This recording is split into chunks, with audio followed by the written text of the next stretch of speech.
Magandang araw po mga kakarabay. Isa ito sa mga project namin. Bali tatlong bilya. Ito yung pinaka main distribution niya. Yung main distribution niya, meron siyang kasamang mga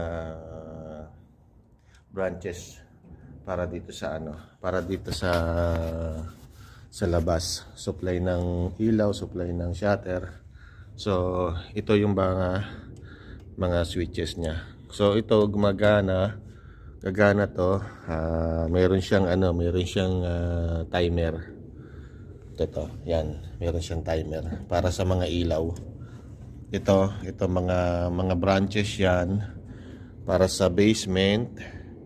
Meron siyang basement.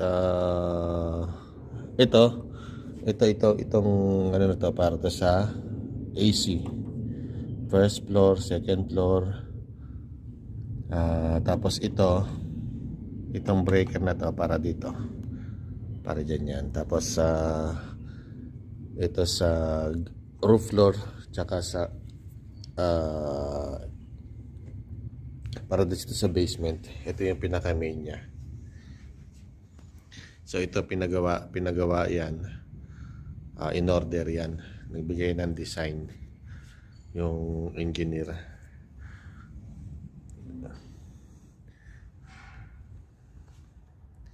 Yan, sa mga hindi nakakaalam, dito po sa Middle East, ang supply talaga ng bawat bahay ay 3-phase.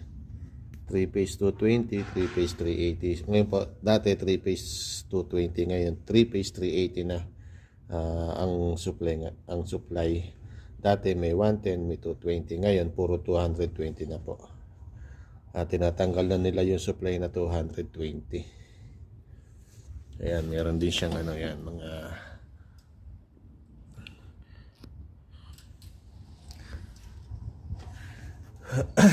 ito po ay isa sa mga project namin.